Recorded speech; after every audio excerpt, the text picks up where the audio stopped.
Senate Budget Committee Chairman Bernie Sanders, independent from Vermont, said Saturday that the expansion of Medicare to include dental, hearing, and vision coverage is staying in the human infrastructure bill, despite doubts from President Biden. Biden said Thursday during a CNN town hall it would be a reach for the spending bill to include the Medicare expansion due to opposition from moderate Democratic Senators Joe Manchin of West Virginia and Kirsten Sinema of Arizona. God, I'm so sick of them. Both Manchin and Sinema hold significant sway in a 50-50 Senate. Democrats need all 50 of their party's lawmakers to pass their social spending package through a process called reconciliation. The expansion of Medicare to cover dental, hearing, and vision is one of the most popular and important provisions in the entire reconciliation bill, Sanders tweeted on Saturday. It's what the American people want. It's not coming out, he added.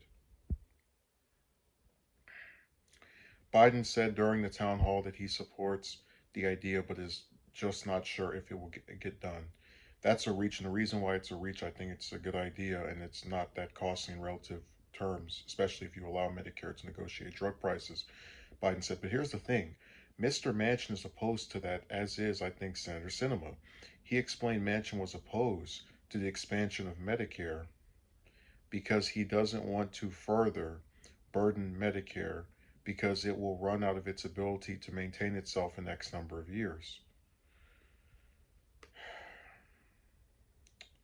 Democrats have been negotiating for weeks to get an agreement on the spending bill that includes provisions to extend an expansion of a child tax credit, address climate change, provide universal pre-K, and funding for public housing, among other things.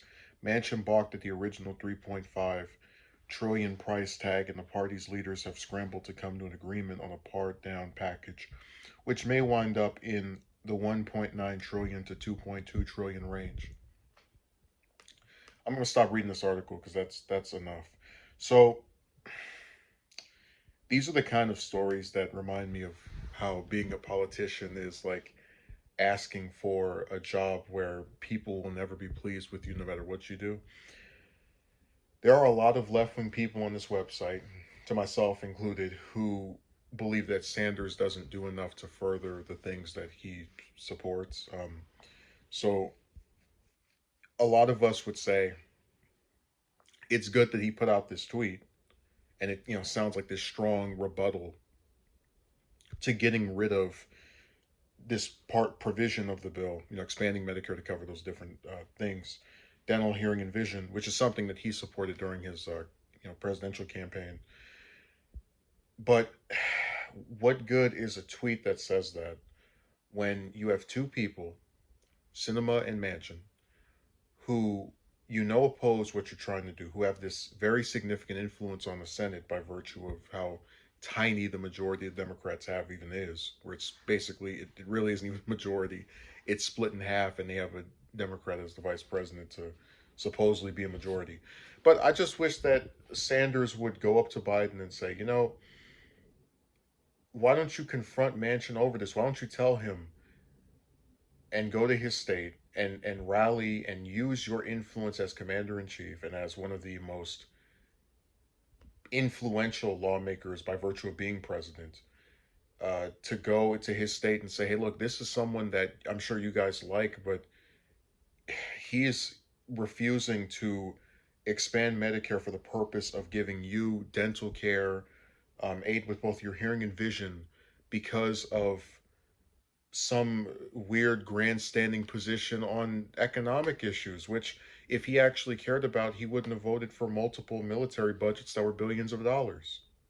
So, don't come to us and cry about a $1 trillion price tag or a 3.5 trillion amount that's being estimated.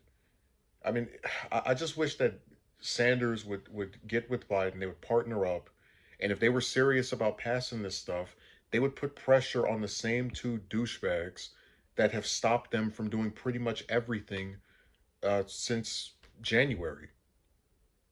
Every time I hear about opposition, especially when it comes to matters relating to this bill and the filibuster, it's the same two people.